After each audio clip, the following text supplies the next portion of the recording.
प्रणाम सर जी। अरे खुश रहो काल बहो ठीक बा। सबके हुआ गई बा। ऊ भगटे को का कौन ऊ हमरा काल में बारिश हमरा के मीठ बना दिल बने ग्रुप में। अरे तो बुलाओ फोन करो लोग के। फोन तो बिहान से करता नहीं माथा फोन पगला करो। दिल बारिश।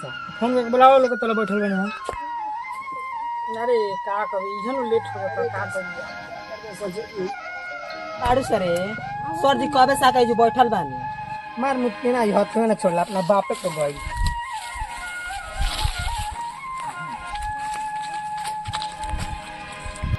सर जी अब का मारा आवता सोने से ओहो ये बेर बीट भराई क्या करी अबे आवत हो के मुंह के आउते नहीं भरोसा खोल बड़ू।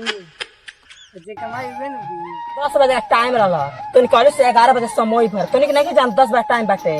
का कहिए दीदी जहिया से मुंह भर कर ले तो ये मुंह तो प्रेम ना देने कहां गायब हो जाए जरा मुंह ने बुला के क्या कॉपी निकाला कहो खाली लड़ाई कर बोलो समझे भर बोलो समझे के भरे। सुबह का निकला हूँ दारू पी के मस्त हूँ इसलिए रोड पकड़ के नहीं आ रहा हूँ क्योंकि चोरी चोरी खेते खेते आ रहा हूँ चल रहा हूँ भूख लग गया है आज खाना खाऊंगा और फिर बताऊंगा कि कहाँ है वो थोड़ा चले हम।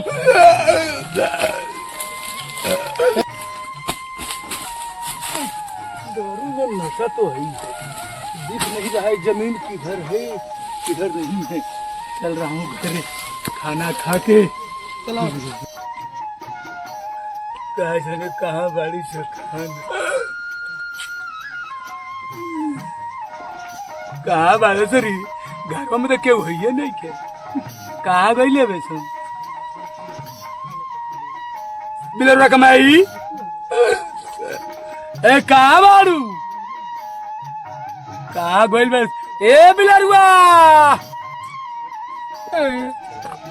पापा कहाँ कह दे रे तोर माई कहाँ भी रे माय गला में सबू भरे तेरा दारू पी के पैसा नहीं के मारी समय भर गई चल चलो तुम दादा ने कहाँ पिया हुआ चलो चल ले चल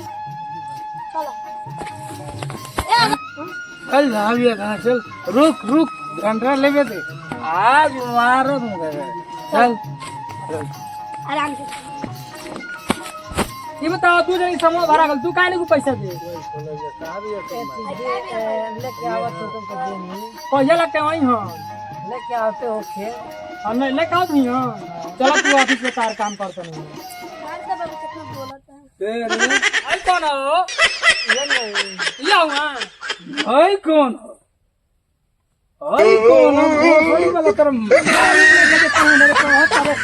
आई कौन है रे भोसड़ी का नहीं केकरा से पूछ के समोई खोल ले बाड़ी चल घर आई तोरा चल घर तो यहाँ से। आप सबके नमस्कार बा हमरा पूरा पार्टी के तरफ से अगर अच्छा वीडियो लगी तो आप लोग लाइक सब्सक्राइब जरूर करब लोगिन। धन्यवाद नमस्कार।